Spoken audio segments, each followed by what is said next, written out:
لا حول ولا قوة إلا بالله العلي العظيم أعوذ بالله من الشيطان الرجيم بسم الله الرحمن الرحيم الحمد لله رب العالمين والصلاة والسلام على أشرف الأنبياء والمرسلين سيدنا ونبينا وشفيع ذنوبنا وطبيب نفوسنا مولانا مولا الكونين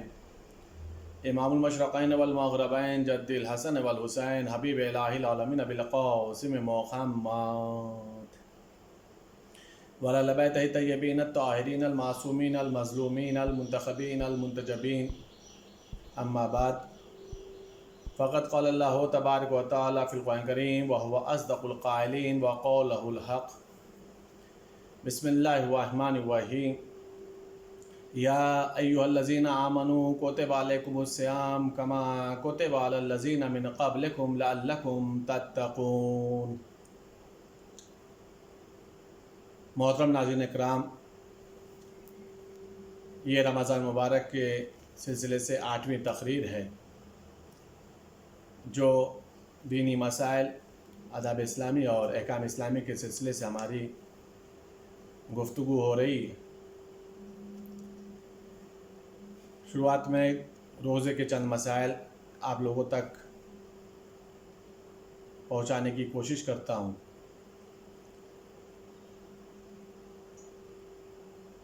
ابھی ہماری جو گفتگو ہو رہی ہے وہ ہے روزے کو باطل کرنے والی چیزوں کا، کن کن چیزوں سے روزہ باطل ہوتا ہے. چند چیزوں کا ذکر اس کے پہلے کی تقریروں میں کر چکا ہوں. جو چیزیں روزے کو باطل کرتی ہیں اس میں ایک شے ہے حالت روزہ میں اپنے سر کو پانی میں ڈبانا. اگر روزے دار روزے کی حالت میں اپنے سر کو پانی میں ڈباتا ہے، پورا سر پانی میں ڈوب جاتا ہے، تو ایسی حالت میں مشہور قول کی بنا پر روزہ باطل ہو جاتا ہے. اگر روزے دار ایک مرتبہ آدھا سر اور پھر سر کو باہر نکالنے کے بعد دوبارہ دوسری طرف کا آدھا سر پانی میں ڈباتا ہے تو ایسی حالت میں اس کا روزہ باطل نہیں ہوتا، اس کا روزہ صحیح ہے. اگر روزے دار مضاف پانی میں، چونکہ پانی کی دو قسمیں ہیں، آب مطلق، آب مضاف. مطلق پانی خالص پانی کو کہتے ہیں، اور مضاف پانی جس میں کچھ مکس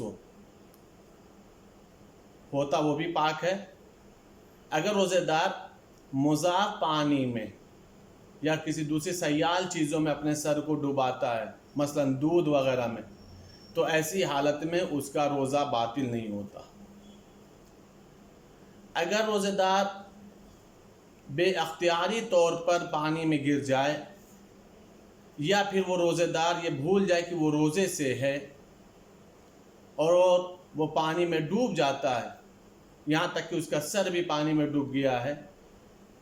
تو ایسی حالت میں اس کا روزہ باطل نہیں ہوتا. اگر روزے دار غسل کی نیت سے اگر اپنے سر کو پانی میں ڈبا رہا ہے، چونکہ غسل کی دو قسمیں ہیں، غسل ترتیبی اور غسل ارتماسی. غسل ارتماسی دریا، تالاب وغیرہ میں جسم کو اپنے حصے کو ڈبانا پڑتا ہے. تو اگر وہ غسل ارتماسی کی نیت سے اپنے آپ کو یا اپنے سر کو پانی میں ڈبا رہا ہے تو ایسی حالت میں اس کا روزہ بھی صحیح ہے اور اس کا غسل بھی صحیح ہے. نہ ہی روزہ باطل ہوگا اور غسل تو بہرحال اپنی جگہ پر صحیح ہے ہی. اگر روزے دار کے سر کو پکڑ کر کے کسی نے پانی میں ڈبا رکھا ہے تو جیسے ہی سامنے والا اپنا ہاتھ ہٹائے، روزے دار کو چاہیے کہ وہ فوراً ہی اپنا سر پانی سے باہر نکال لے. اگر وہ روزے دار اپنا سر فوراً باہر نکال دیتا ہے تو ایسی حالت میں اس کے روزے میں کوئی اشکال نہیں ہے. یہ وہ مسئلے ہیں کہ جو اگر روزے دار روزے کی حالت میں اپنے سر کو پانی میں نہ ڈبائے بلا وجہ، سوائے اس کی کہ اگر وہ بھول گیا ہے کہ روزے سے نہیں ہے یا بے اختیاری طور پر ہے یا غسل کی نیت سے اپنے سر کو ڈبا رہا ہے تو کوئی اشکال نہیں ہے. اور بھی بہت سارے روزے کے مسائل ہیں جن کے ذریعے سے روزہ باطل ہوتا ہے، انشاءاللہ تعالیٰ ان کا ذکر کیا جائے گا، اور کل کی تقریر انشاءاللہ تعالیٰ وفات جناب خدیجۃ الکبریٰ سلام اللہ علیہا کے سلسلے سے ہوگی، اور کوشش کیا جائے گا کہ کل کی تقریر میں جناب خدیجۃ الکبریٰ سلام اللہ علیہا کا ذکر کیا جائے۔ چونکہ یہ ماہ مبارک رمضان ہے، اس میں خداوند عالم نے روزہ دار کی سانس کو، روزہ دار کو سونے کو، روزہ دار کی تسبیحات کو، روزہ دار کے تلاوت قرآن کو، روزہ دار کی دعاؤں کو، روزہ دار کے استغفار اور مناجات کو، روزہ دار کے راز و نیاز کو خداوند عالم نے قبولیت کے لیے سارے دروازے کھول دیے ہیں، اور ساتھ ہی ساتھ کئی گنا خداوند عالم نے اور مہینوں کے مقابلے میں اجر میں اضافہ بھی رکھا ہے۔ اگر روزہ دار اپنا یہ وقت اس انداز سے گزارے کہ اس کی ایک ایک سانس بذات خود تو ثواب رکھتی ہی ہے تسبیح کا، لیکن اگر وہ ساتھ ہی ساتھ ذکر پروردگار میں گزارے، توبہ اور مناجات میں گزارے، تلاوت قرآن میں گزارے، تو انسان تصور نہیں کر سکتا ہے کہ خداوند عالم کی بارگاہ میں اسے کتنا اجر ملے گا، اس کا خداوند عالم کیا صلہ عطا فرمائے گا، کیا جزا عطا فرمائے گا، وہ انسان تصور نہیں کر سکتا، وہ سوچ نہیں سکتا ہے۔ چونکہ ہماری نگاہیں مادی دنیا پر ہیں، ہم اپنی اس دنیا کے بارے میں جو چیزوں کو دیکھتے ہیں تو سمجھتے ہیں کہ یہ چیزیں بہت بڑی نعمت ہے، یہ چیز ہمارے پاس ہونا چاہیے، یہ چیز ہمارے پاس کیوں نہیں۔ اگر ہماری نگاہ میں آخرت کی جزا پر ہو، اگر ہماری نگاہیں آخرت کی نعمتوں پر ہو، اگر ہماری نگاہیں آخرت کے بلند و بالا مقامات اور قصر پر ہو، تو پھر معصوم کی وہ حدیث کہ الدنیا سجن المومن والجنت للکافر، کہ دنیا مومن کے لیے قید خانہ ہے اور کافر کے لیے جنت ہے، یعنی ہم پھر اپنے یہاں کی آسائش و آرام کو کچھ بھی نہ سمجھیں، اس آخرت کے عیش و آرام اور جزا اور نعمتوں کے بدلے میں۔ آپ غور فرمائیے کہ ہماری جو تسبیحات ہیں، ہم جو چھوٹی چھوٹی تسبیحات پڑھتے ہیں، مثال کے طور پہ الحمدللہ، سبحان اللہ، تکبیر میں اللہ اکبر، تحلیل میں لا الہ الا اللہ، حمد پروردگار میں الحمدللہ، یہ جو ہم چھوٹی چھوٹی تسبیحات پڑھتے ہیں تو بظاہر یہ سمجھتے ہیں کہ اس کی کیا جزا ہو سکتی ہوگی، اللہ تبارک و تعالیٰ نے ایک تسبیح میں کیا جزا دے دے گا۔ لیکن میں آپ کو بتاؤں جو روایتیں ہیں اس سے اندازہ لگے گا کہ معصوم کی نگاہ میں ان تسبیحات کا کیا جزا ہے اور کیا خداوند عالم نے انعام و اکرام رکھا ہے۔ پہلا فائدہ تو یہ ہے کہ اگر ہم خداوند عالم کو یاد رکھتے ہیں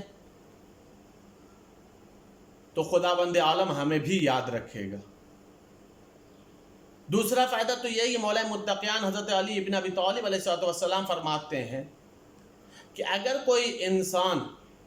ایک مرتبہ سبحان اللہ کہتا ہے، یہ ایک مرتبہ سبحان اللہ کہنے میں کتنا منٹ لگے گا، کتنے سیکنڈ لگیں گے، کتنے لمحے لگیں گے؟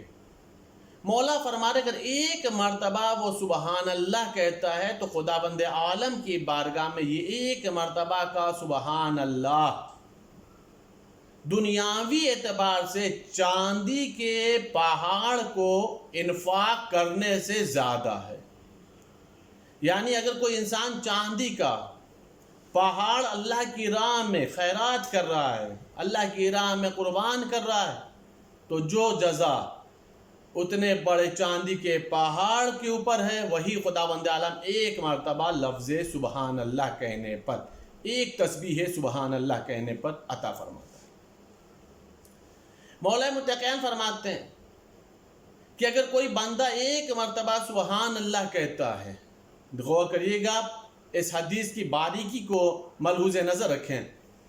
معصوم فرماتے ہیں کہ اگر ایک مرتبہ کوئی سبحان اللہ کہتا ہے،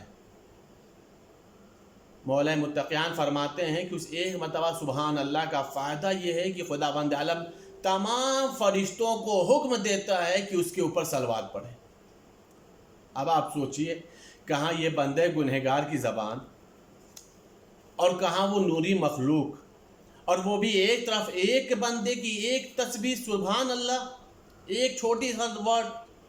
سبحان اللہ، اور ایک طرف تمام کائنات کے ملائکہ. کوئی شمار نہیں کر سکتا تھا کہ ملائکہ ہیں کتنے، ملائکہ کی تعداد کتنی ہے، کوئی کاؤنٹ نہیں کر سکتا، کوئی شمار نہیں کر سکتا. اب آپ سوچئے کہ ایک مرتبہ سبحان اللہ کے بدلے میں خداوند عالم کتنی جزا دے رہا ہے. ایک طرف ایک سبحان اللہ ہے اور ایک طرف تمام ملائکہ کی صلوات ہے. یہ چیزیں ہمیں یہاں پر نہیں محسوس ہوتی، یہ چیزیں ہمیں میدان محشر میں اس وقت محسوس ہوں گی کہ جب ہمارے اعمال کو میزان پر رکھا جائے گا وزن کرنے کے لیے. تب سوچا جائے گا کاش ہم نے کتنا اور سبحان اللہ کہا ہوتا تاکہ ہماری نیکیوں کا پلڑا بھاری ہوتا، ہمارا اعمال کا پلڑا بھاری ہوتا، ہماری نیکیوں کا پلڑا بھاری ہوتا. یہ ہم یہاں نہیں محسوس کر سکتے. کیوں نہیں کر سکتے؟ اس لیے کہ ہماری نگاہیں دنیا پر ہیں، ہماری نگاہیں آخرت کی جزا پر نہیں ہیں. روایت مشہور و معروف روایت ہے، لیکن اس روایت کے جو لاسٹ کا جملہ ہے اس کے اوپر آپ خاص توجہ دیجیے گا تو سمجھ میں آئے گا یہ تسبیح کا کیا اہمیت، ان تسبیحوں کی کیا اہمیت ہے، کیا فضیلت ہے، کتنی بابرکت ہے یہ تسبیحات. خداوند عالم نے جناب سلیمان پیغمبر کو ایک بہت بڑی حکومت دی، اس سے بڑی حکومت کسی کی نہیں. اور چونکہ انہوں نے یہ حکومت مانگی تھی کہ میرے معبود ایسی حکومت دے جو اولین اور آخری میں تو نے کسی کے لیے نہ دی ہو، وہ حکومت تو ہمیں عطا فرما. خداوند عالم نے پیغمبر خدا کی دعا کو قبول کر لیا اور اتنی بڑی حکومت دے دی. انسانوں پر، جناتوں پر، ملائکہ پر، فرشتوں پر، چرند پرند، ہوا خلا، تمام چیزوں پر جو بھی لفظ شے ذہن میں آتا ہو ان تمام چیزوں پر سلیمان کی حکومت تھی. جناب سلیمان پیغمبر کا جو تخت تھا اس پہ 6000 کرسیاں لگتی تھیں اور 6000 افراد جناب سلیمان کے ساتھ بیٹھتے تھے، جس میں علماء ہوتے تھے، وزراء ہوتے تھے، لشکر ہوتا تھا، سپاہی ہوتے تھے. جناب سلیمان کے سر کے اوپر پرندے سایہ کیے رہتے تھے تاکہ ان کے اوپر دھوپ نہ پڑے، اور بیچ میں جناب سلیمان شان و شوکت کے ساتھ بیٹھے رہا کرتے تھے. اب سوچئے، آپ ایک تصور کریے کہ ہوا میں تخت اڑ رہا ہو، 6000 لوگ ہوں، پرندہ سایہ کیے ہوئے ہو، اور بیچ میں سلیمان پیغمبر شان و شوکت کے ساتھ بیٹھے ہوں. وہ کتنا حسین منظر ہوگا. ایک نبی کی حکومت کا دور ہو اور معصوم سفر کر رہا ہو ہوا کے دوش کے اوپر، وہ کتنا حسین اور جمیل لمحہ ہوگا، وہ کتنے حسین و جمیل مناظر ہوں گے. جناب سلیمان پیغمبر کا تخت ہوا میں پرواز کر رہا تھا کہ ایک فرش پہ بیٹھا ہوا ایک انسان، فرش پر بیٹھا ہوا ایک انسان، غور کریے گا، آپ تسبیح کو سمجھیے گا تاکہ ہم رمضان مبارک میں زیادہ سے زیادہ اپنا وقت تسبیح ہو تحلیل میں گزاریں، استغفار اور مناجات اور دعاؤں میں گزاریں تاکہ ہمارا کوئی لمحہ عبادت سے خالی نہ رہنے پائے. روایت کے جملے یہ ہیں کہ فرش پر، زمین پر ایک شخص بیٹھا ہوا ہے، ایک دیہاتی بیٹھا ہوا ہے. جیسے اس نے سلیمان پیغمبر کے لشکر کی پرواز دیکھی، تخت سلیمان کو ہوا میں اڑتا ہوا دیکھا، جناب سلیمان پیغمبر کی شان و شوکت کو دیکھا، تو ایک مرتبہ اس کے لبوں سے ایک جملہ نکلا، سبحان اللہ، اے میرے معبود تو منزہ ہے، تو پاک و پاکیزہ، تو سبحان ہے کہ جو تو نے جناب داؤد کے فرزند کو اتنی عظیم الشان حکومت دے دی، اتنی بلند و بالا حکومت عطا فرما دی جو کائنات کے ذرے ذرے کے اوپر ہے. فرش پہ جو بیٹھا تھا شخص، اس نے کیا کہا تھا؟ سبحان اللہ. یہ ہوا نے بات سلیمان پیغمبر تک پہنچا دی. سلیمان پیغمبر تک جیسے ہی یہ بات پہنچی ہے تو سلیمان پیغمبر نے حکم دیا کہ ہمارے تخت کو وہاں پر اتارا جائے کہ جہاں پر وہ شخص بیٹھا ہوا ہے. سلیمان پیغمبر کا حکم تھا کہ فوراً وہ تخت فرش پر آ گیا. وہاں پر آیا کہ جہاں پر وہ دیہاتی انسان، ایک غریب و نادار انسان، ایک مخلص سے پروردگار بندہ بیٹھا ہوا تھا. جیسے اس نے جناب سلیمان پیغمبر کے تخت کو دیکھا، وہ کہتے ہیں کہ حواس باختہ ہو گیا۔ ظاہر سی بات ہے، اتنا بڑا لشکر، 6000 لوگ، سلیمان پیغمبر ہوا میں پرواز کر رہا تھا تخت، اور یک اس کے سامنے اتر جائے تو ظاہر سی بات ہے تعجب میں تو پڑھنا ہی تھا۔ جناب سلیمان پیغمبر تخت سے اترے اور اترنے کے بعد اس کے پاس آئے، اور اترنے کے بعد جب اس کے پاس آئے تو ایک جملہ کہا، یہ بتا تو نے کیا کہا؟ کہا یا نبی اللہ گستاخی معاف، میں نے کوئی آپ کی شان میں گستاخی نہیں کی ہے، میں نے کوئی آپ کی شان میں جسارت نہیں کی، کوئی جرت نہیں کی ہے، میں نے کوئی آپ کی توہین نہیں کی ہے، میں نے تو صرف اور صرف آپ کی شان و شوکت کو دیکھا، آپ کے لشکر کو دیکھا، آپ کے تخت کو دیکھا، آپ کی حکومت کو دیکھا، تو میں نے تو اللہ کی تسبیح پڑھی ہے، میں نے تو اللہ کی تعریف کی ہے، میں نے تو یہی کہا ہے کہ سبحان اللہ ہے وہ ذات جس نے جناب سلیمان پیغمبر کو اتنی عظیم الشان حکومت عطا فرما دی۔ سلیمان پیغمبر نے رک کر کے ایک بات کہی، اے بھائی تجھے معلوم ہے میری حکومت کے مقابلے میں یہ تیرا ایک مرتبہ سبحان اللہ کہنا میری حکومت سے کہیں عظیم ہے، میری حکومت سے کہیں بلند و بالا درجہ رکھتا ہے۔ سوچنے میں اور سننے میں تو عجب لگ رہا ہوگا نا کہ ایک طرف اتنی بڑی حکومت ہے اور ایک مرتبہ ایک طرف سبحان اللہ لفظ ہے۔ اور تعجب کیوں ہوگا؟ اس لیے کہ ہماری نگاہیں دنیا کے اوپر ہے۔ اب ظاہر سی بات ہے دنیا کا جاہ و جلال میں دیکھ رہا ہوں، دنیا کی میں حکومت دیکھ رہا ہوں، وہ 6000 کرسی نشینوں کو میں دیکھ رہا ہوں، سلیمان پیغمبر کا تخت دیکھ رہا ہوں جو ہوا میں پرواز کر رہا ہے، اور اس کے بعد جناب سلیمان پیغمبر ہے جو یہ کہہ رہے ہیں کہ تمہارا ایک مرتبہ سبحان اللہ کہنا یہ حکومت سلیمان سے افضل ہے، حکومت سلیمان سے بلند تر ہے۔ اس نے ہاتھ جوڑ کر پوچھا، بس اتنی 2 جملے کو سمجھیے گا تاکہ ہم جو تسبیح پڑھیں تو ہمیں سمجھ میں آئے کہ ہماری تسبیح کی جزا کیا ہو۔ سلیمان پیغمبر نے 2 جملے بولے اس کے سوال میں، کہا کیسے؟ ایک طرف سبحان اللہ ایک لفظ ایک سینٹنس، اور ایک طرف آپ کی پوری حکومت، اور آپ کہہ رہے ہیں حکومت سے کہیں افضل ہے، کہیں بلند و بالا ہے، یہ تسبیح۔ یا نبی اللہ آپ نبی ہیں، آپ ہی جواب دے دیجئے کیسے؟ سلیمان پیغمبر مسکرائے اور مسکرانے کے بعد کہا، تمہیں پتہ ہے حکومت سلیمان فنا ہو جائے گی، تمہاری تسبیح باقی رہے گی۔ پہلا فائدہ کیا ہے کہ حکومت سلیمان کو فنا ہے اور تمہاری تسبیح کو بقا ہے، جو تم نے بولا ہے وہ باقی رہنے والی شے ہے، ہماری حکومت فنا ہو جانے والی شے ہے۔ اور اس کے بعد جو دوسرا جملہ بولا ہے وہ بہت ہی عظیم جملہ، جناب سلیمان پیغمبر فرماتے ہیں دوسرا فرق یہ ہے تمہاری تسبیح اور ہماری حکومت میں کہ ہمیں اپنی حکومت کا حساب دینا ہے اور تمہیں اپنی تسبیح کا اللہ سے ثواب لینا ہے۔ جتنا فرق حساب اور ثواب میں ہے اتنا فرق کم از کم حکومت سلیمان اور تسبیح پروردگار میں ہے۔ ہم اللہ کی بارگاہ میں دعا کرتے ہیں کہ خداوند عالم ہم لوگوں کو رمضان مبارک میں زیادہ سے زیادہ تسبیح و تحلیل اور حمد پروردگار کرنے کی توفیقات عطا فرمائے۔ خداوند عالم ہم سب کی مناجات، ہم سب کی دعاؤں، توبہ، استغفار، تلاوت قرآن، عبادات کو قبول فرمائے۔ خداوند عالم تمام مرحومین کی مغفرت فرما۔ میرے معبود ہم سب کی گناہ کبیرہ و صغیرہ کو معاف فرما، ہم سب کو جو زیارات نصیب فرما، جتنے بیمار ہیں ان سب کو شفاء کلی عطا فرما۔ میرے معبود جنت البقیع کے روزوں کی تعمیرات کا اسباب مہیا فرما، زیارتوں پر لگی ہوئی پابندیوں کو نیست و نابود فرما، تمام اتباعت عالیہ کی حفاظت فرما، تمام شیعان اہل بیت، محبان اہل بیت کی حفاظت فرما۔